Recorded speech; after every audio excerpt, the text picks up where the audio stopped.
यहाँ से समाज से वैसे तो सरकार ने ये भी कहा है, आपने शायद सीनियर लोग मानने वाले नहीं है।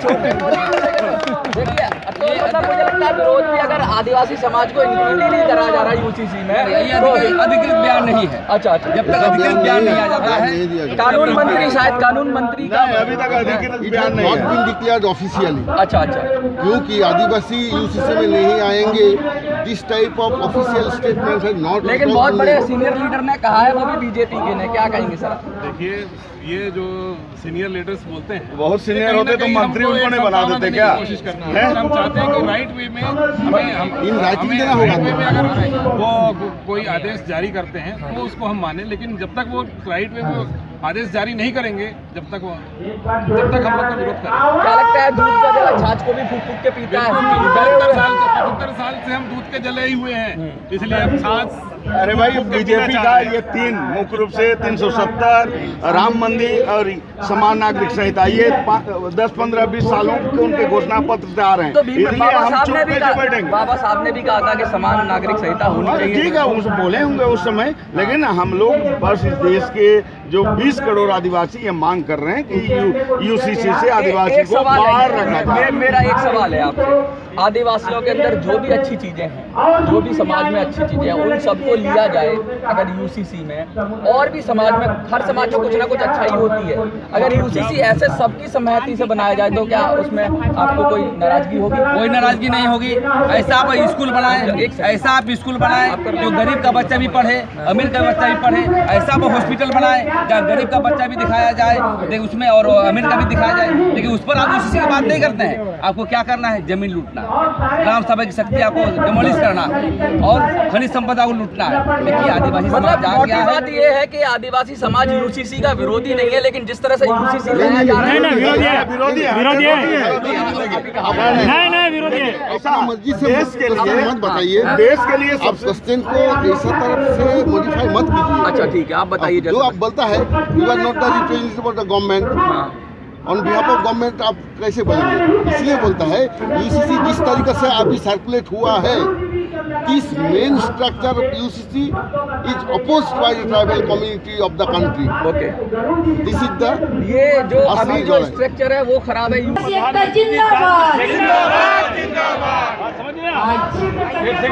हमारे प्रधानमंत्री जात की फैक्ट्री बन गए हैं। बार बार बोलते हैं, आदिवासी नहीं बोलते, क्या बोलते हैं? वनवासी भाइयों, भारत हमारा प्रोजेक्ट के नाम से सारा जंगल हमारा उजाड़ रहा है। इधर देखिए, सारा जंगल मेरा उजाड़ रहा है।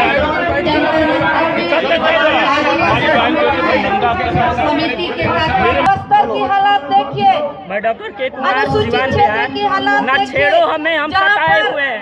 ना छेड़ो हमें, हम सताए हुए हैं। बहुत जख्म सीने में खाए हुए हैं। मैं आपके चैनल के माध्यम से बता देना चाहता हूँ मोदी जी से, यूसीसी जो कानून आया है वो आदिवासी मुक्त भारत। यूसीसी का मतलब हुआ आदिवासी मुक्त भारत। आदिवासी मुक्त भारत की आप बात करते हैं, यूसीसी लागू करने की बात करते हैं, तो आप यूसीसी लागू करिए ना। उसमें दीजिए कि जो सरकारी टीचर है अपने बच्चे को सरकारी स्कूल में पढ़ाए, जो सरकारी इम्प्लॉय है, जो गवर्नमेंट एम्प्लॉय है, वो गवर्नमेंट हॉस्पिटल में ही अपना इलाज करवाए। जितने भी गवर्नमेंट के तमाम लोग हैं वो अपने बच्चे को सरकारी स्कूल में ही पढ़ाए, प्राइवेट में शिक्षा न दे। जब आप शिक्षा एक समान करने की बात करिए, आप स्वास्थ्य, शिक्षा और सुरक्षा एक समान करने की बात करिए ना, तो हम लोग साथ में हैं। हम लोग, आप मणिपुर वाले घटना पर काहे नहीं बोले? आप मणिपुर वाले घटना पर अभी तक क्यों भी नहीं? आपके चैनल के माध्यम से बता देता हूँ मोदी जी, आपका खुला चैलेंज है। आपका सरकार उखाड़ फेंकने की हिम्मत है हम आदिवासियों में। आप आदिवासी लोग क्या समझते हैं? यही ना समझते हैं कि हम 5वीं 6वीं अनुसूचित आज तक किए नहीं है और अपने मांग उठाए नहीं है। हम लोग नए मांग उठाएंगे। हम लोग संविधान का पालन कर रहे हैं। जिस दिन अगर कलम चलाना छोड़ दिए, हम लोगों को मजबूर मत करिए हथियार। बहुत बहुत धन्यवाद। इसके बाद हम अनुरोध करेंगे जो हम लोगों को संविधान में अधिकार दिया है वही अधिकार दीजिए ना। आप अपनी बात को रखें। थोप रहे हैं। यूसीसी कानून अगर थोपना चाहते हैं तो शिक्षा का अधिकार सबको बराबर कीजिए। आप जितने भी गवर्नमेंट गवर्नमेंट चिकित्सक आते हैं वो अपना भी इलाज उसी में कराए। जितने भी MP MLA विधायक हैं वो भी सरकारी अस्पताल में ही वो अपना इलाज कराए। वो अभी किडनी बदलवाने का काम हो तो सिंगापुर भाग जाएंगे, आंख दिखाने का काम हो तो कहीं और चले जाएंगे। अरे जितना जो आप पब्लिक को जो हॉस्पिटल में जो चिकित्सा दे रहे हैं उसी में आप भी जाकर करवाइए ना, तो अब समझ में आएगा कि गवर्नमेंट कैसे चलाया जाता है। जिस दिन अगर ऐसे आप लागू कर दिए कि अगर शिक्षक का बच्चा अपने सरकारी स्कूल में ही पढ़ाए, अपने बच्चे को विदेश ना भेजे पढ़ने के लिए, उस दिन एक समान हो जाएगा। उस दिन जो आपका जो सपना है वो पूरा हो जाएगा। नहीं तो आपका सपना आप चकनाचूर कर देंगे। आपको 2024 में ईंट का जवाब पत्थर से नहीं देंगे। हमारा भी नाम कन्हैया कुमार नहीं, हम बता देना चाहते हैं सिवान जिला का आपके सत्ता को फेंकने का काम करूँगा। हम लोग का नारा है एक तीर एक कमान सारे आदिवासी एक समान, एक तीर एक कमान सारे आदिवासी एक समान। अभी तो ये अंगड़ाई है, आगे और लड़ाई है। हमारा कलम लागू करो, बड़ा कुर्सी खाली करो। हम इस माध्यम से बताते हैं जैसे हम शॉर्ट में बोलेंगे। सालों में आदिवासियों ने क्या खोया क्या पाया, जो हमारे संविधान के अधिकार की बात हो रही है, नीति दिया जा रहा है, जो हमारे कस्टमरी राइट्स हैं, जो उन कानूनों को कुछ नहीं होना है, लागू नहीं किया जा रहा है। साथियों संशोधन अधिनियम जो केंद्र की मोदी सरकार ने 2023 बताना चाहती हूँ 2023 वन कानून लाया हुआ है। में बहुत महत्व है, जंगलों की परंपरा है, हमारे लोग जंगल से जीते हैं, इसलिए जंगल का बहुत महत्व है। ये इसमें लिखा है, इसमें ये लिखा है कि जंगल हमें जरूरी है। जंगल इसलिए जरूरी है कि जो कार्बन डाइऑक्साइड निकल रहा है, जो ग्लोबल वार्मिंग हो रहा है, जो क्लाइमेट चेंज हो रहा है, उसकी वजह से जो कार्बन सिंक होना है बिना जंगल के संभव नहीं है। ये लोग लिखते हैं कि जंगल जरूरी है कार्बन डाइऑक्साइड को सोखने के लिए, कार्बन सिंक के लिए जंगल बहुत ज़रूरी है। ये अच्छी अच्छी बातें इन लोगों ने किया है। उसके आगे ये 2 नंबर में इन लोगों ने ये बात बोला है। आप पढ़ेंगे तो लगेगा कि अरे बहुत अच्छी बातें कर रहे हैं ये लोग, और जंगलों को बचाने की बात, जंगलों की परंपरा की बात कर रहे हैं। और इन लोगों ने 4 नंबर सेक्शन में ये लिखा है कि जो जंगल है, जंगल की जो जमीन है वो 5 हेक्टेयर जमीन हमको सुरक्षा संबंधी इंफ्रास्ट्रक्चर के लिए चाहिए। जो हमें जो सुरक्षा प्रणाली है, जो रक्षा मंत्रालय है, पैरामिलिट्री फोर्सेस है, जो सिक्योरिटी फोर्सेस है, बॉर्डर सिक्योरिटी फोर्सेस है, उसके लिए हमको 5 हेक्टेयर का लैंड चाहिए। ये इन लोगों ने इसमें कहा है 4 नंबर के सेक्शन में। और इसके बाद भी वो बातें आगे नहीं रुकती हैं। सेक्शन 4 के 2C में आप लोग जरूर देखिएगा, मैं अंग्रेजी वाली कॉपी लाई हूँ। विश्वनाथ दादा मांग रहे थे, अभी हम फोटो कॉपी करा के आपको जरूरत है हम देंगे। सेक्शन 4 के 2C में ये कहा गया है कि जो इंटरनल बॉर्डर्स है, हमें देश की सुरक्षा के लिए, कंस्ट्रक्शन करने के लिए, और जो construction of security related infrastructure की बात इसमें कर रहा है। कहता है up to 10 hectares proposed to be used for construction of security related infrastructure। मतलब सुरक्षा संबंधी इंफ्रास्ट्रक्चर के लिए इनको 10 हेक्टेयर जंगल की जमीन चाहिए। आप बताइए कि अगर 10 हेक्टेयर जंगल की जमीन मिलेगी, जंगल बचेगा क्या? आदिवासी बचेंगे क्या? मछली पानी के बिना नहीं रह सकती, आदिवासी जंगल और जमीन के बिना नहीं रह सकता।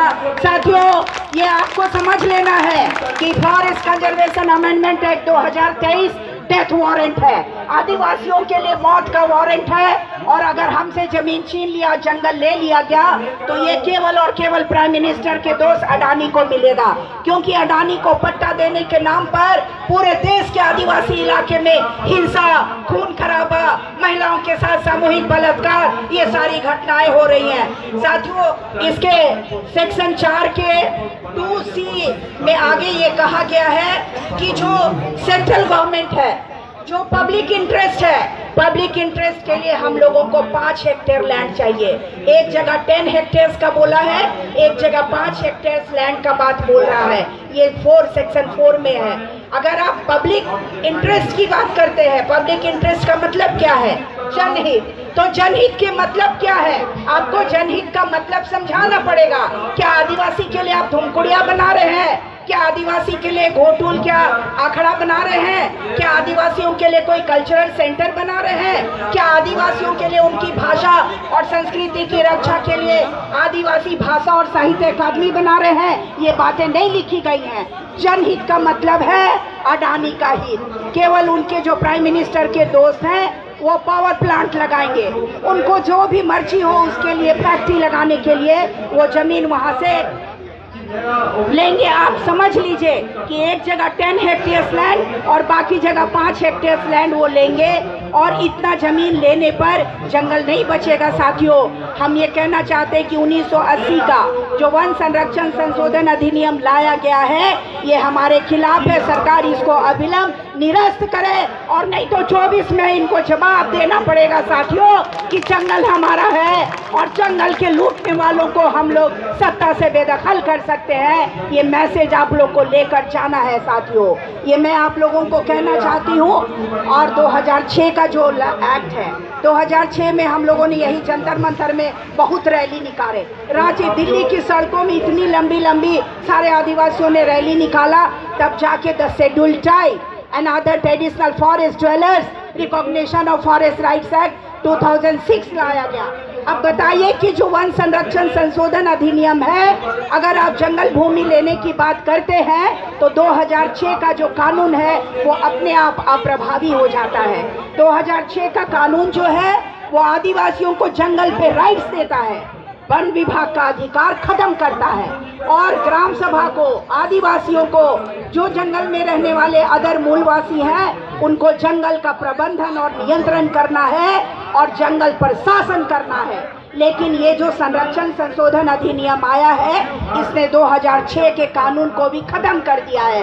साथियों, अब हम लोगों के लिए जंगलों से जो हम कंदमूल फल फूल लाते हैं, हमारे 2000 डॉक्टर्स हैं, आदिवासी वैद्य हैं, जो गुनिया लोग हैं, जंगल से जड़ी बूटी लाते हैं तो दवाई बनाते हैं और बीमारों का इलाज करते हैं। जंगल में कोई डॉक्टर नहीं जाता है, और उन जंगल में से जड़ी बूटियां लाने वाले डॉक्टर लोगों को बहुत परेशानी हो रही है कि उनको जंगल में घुसने नहीं दे रहे हैं, और फॉरेस्ट डिपार्टमेंट की गुंडागर्दी बढ़ गई है। साथियों, एक स्वर से मैं माननीय धान साहब से चाहूंगी कि फॉरेस्ट कंजर्वेशन एक्ट को निरस्त करने की मांग करें। मैं 2 बातें थोड़ा मणिपुर के साथियों को लेकर कहना चाहती हूँ। हमारी बहन यहाँ जारजो किम बैठी है, अच्छा उनको भी बुला, और हमारी इधर भी बहनें ग्लैडी और डॉक्टर ग्रेस आई हैं, ओपन यूनिवर्सिटी में असिस्टेंट प्रोफेसर हैं। हमारे जो मणिपुर ट्राइबल लीडर्स फोरम है, मणिपुर ट्राइबल फोरम दिल्ली के लोग हैं, उनको आना था। मुझे लगता है एक एक करके सब लोग पहुंच रहे हैं, और मैं चाहती हूँ CH गुंगा जी आए हैं जो मार वेलफेयर एसोसिएशन के हैं। गुंगा जी, मैं आपको अनुरोध करती हूँ, आप मंच पे आ जाइए। जो मणिपुर के साथी हैं गुंगा जी आप आ जाइए, मंच पे आइए। और देखिए कि मणिपुर में इतनी हिंसा हुई, मणिपुर के chief minister N Biren Singh को गिरफ्तार करके जब तक जेल में डाल के 100 साल की सजा ना मिले, ये हम लोग संघर्ष करेंगे। हमारी 100 बहनों के साथ बलात्कार हुआ है, हमारे लगभग 20,000 करोड़ की संपत्ति का नुकसान हुआ है, हमारे लगभग 297 गांव जला दिए गए हैं, हमारे 400 बच्चे मणिपुर यूनिवर्सिटी से पूरे भागे हुए हैं, कहाँ पढ़ाई करेंगे। मैं चाहती हूँ कि या आप लेडी वाइफाई हैं जो Unnao tribal forum, Kuki Zomi forum से हैं, और डॉक्टर ग्रेस हैं, और भूंगा जी कहाँ चले गए? Please come, Bhunga ji please come, no you have to speak here, please come, no please come, आइए जल्दी ना, आप आ जाइए। आप लोग में से कौन बोलेंगे? आप लोग बोल दीजिए, आप बोलेंगे। मैं डॉक्टर ग्रेस से अनुरोध करती हूँ कि वो मणिपुर के बारे में बताएंगे, मणिपुर के हिंसा को लेकर। Doctor grace.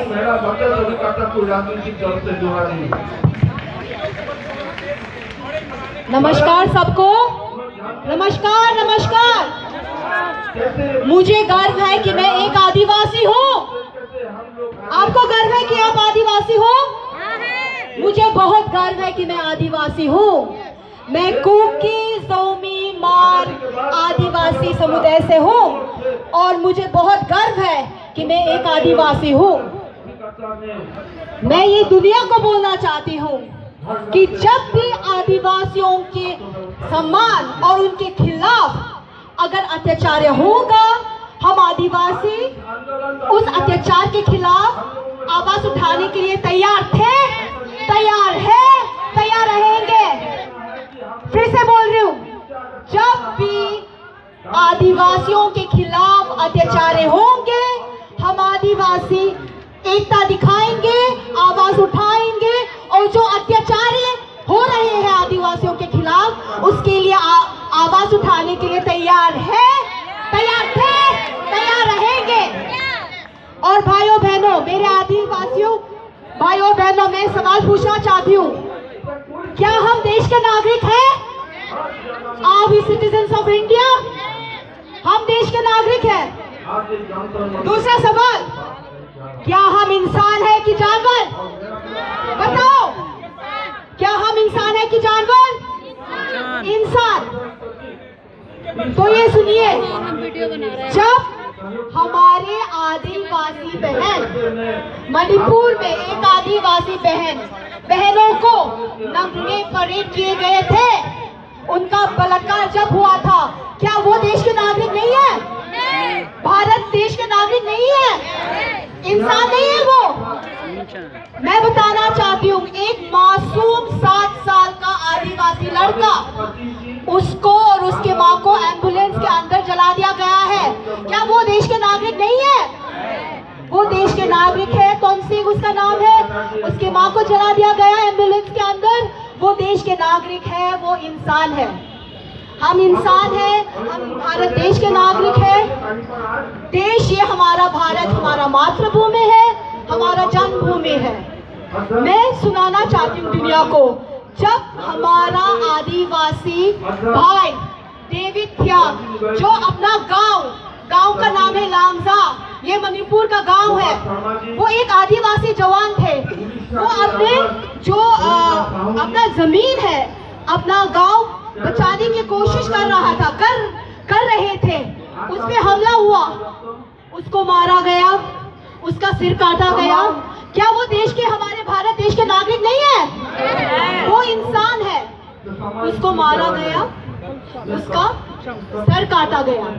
वो क्या कर रहे थे? वो अपना मातृभूमि, he was protecting his village Langza, he was a citizen of India, वो इंसान थे। ये क्या अत्याचार हो रहे हैं? आपको पता है मेरे भाइयों बहनों, हमारे ट्राइबल एमएलए, मणिपुर के ट्राइबल एमएलए श्री मुंगसगिन वाल्टे, उस पे जानलेवा हमला हुआ, उस पे इतना घटिया हमला हुआ कि उसको ऐसे छोड़ा मरने के लिए, लेकिन वो अभी जिंदा है। Thank God he is recovering. ये सब अत्याचार हो रहे हैं मणिपुर के खिलाफ।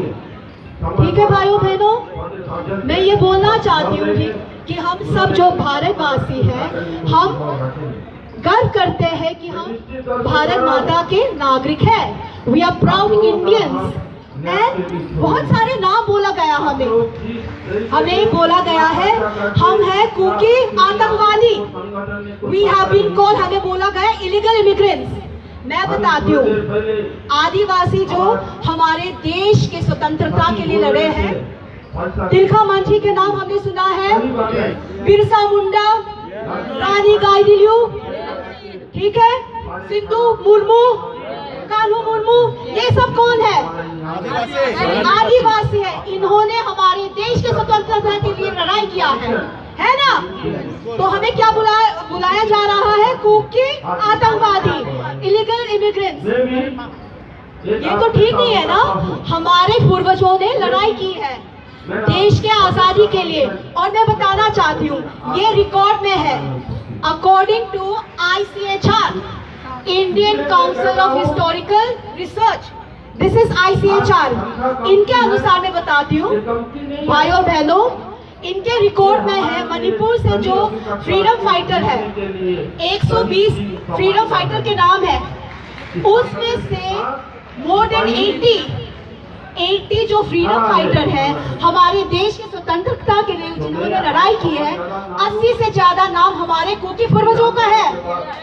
तो हमें क्या बुलाया जा रहा है? Illegal immigrants. ये तो बात ठीक नहीं है ना मेरे भाई और बहनों। तो मैं आज ये बोलना चाहती हूँ पूरा दुनिया को, जब भी अत्याचार होंगे आदिवासी के खिलाफ, अत्याचार होंगे, हमारे आदिवासी जो एकता है वो बरकरार रहेगा। हमारा जो एकता है कोई नहीं तोड़ सकता। हमारा जो आदिवासी जो भावना है, स्पिरिट है, वो कोई कुचल नहीं सकता। हम एक है और हमारी जो जंग है, आदिवासियों के जो हक है, अधिकार है, हम लड़ते रहेंगे क्योंकि we are citizens of India. हमारा जो भारत संविधान है, according to the Indian constitution we have rights. हमारे पास अधिकार नहीं है as Indian citizens। So my dear brothers and sisters, मेरे आदिवासी भाई और बहनों, हमारी जंग जारी है, हम लड़ते रहेंगे, आवाज उठाएंगे। और मैं केंद्रीय सरकार से विनती करती हूँ, हमारे central government is a very strong government, central government, मैं विनती करती हूँ कि जो हमारे आदिवासी अधिकार है, please give us our rights. और हम उनसे विनती करते हैं केंद्र सरकार से कि जो हमारे खिलाफ जो अत्याचार हो रहा है उसको बंद करें, क्योंकि it's a very strong central government. तो मैं माननीय मोदी जी से विनती करती हूँ कि जो आदिवासियों के खिलाफ अत्याचार हो रहे हैं, जो हमारे साथ कितने हमला हो रहा है, उसको बंद करें। And we trust the central government, क्योंकि it's a very powerful central government to give us जो हमारे आदिवासी हक और अधिकार है। नमस्कार, शुक्रिया।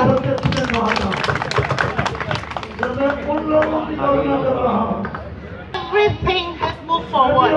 It's 5 months, but the tribals in Manipur are still, they don't get any attention till now.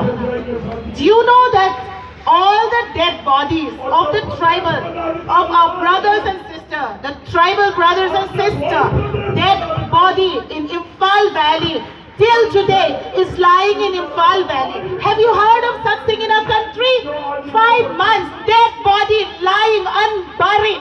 I want to tell this loud and clear to our central government also to move forward, to do any kind of dialogue with the dead body in our house. We cannot do anything. Let's solve this problem first. The dead body of our tribal brothers and sisters lying in Imphal Valley. Can we all fight for post-mortem? Can we all fight for medical reports to be done? What is the situation and the condition of the dead body lying in Imphal? Do we know that?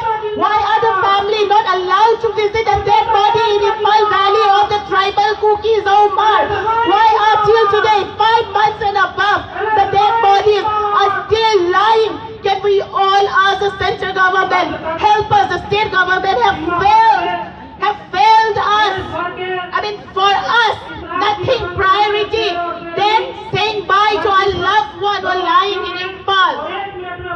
Today, no tribals of the Kukizo and Mizo and Zomi Mar community are allowed to go to Imphal Valley. This is the fact. We can scream, we can shout for dialogue, we can talk and blame and whatever, but at least let's bury the dead with honor and dignity. Yes, it pains us.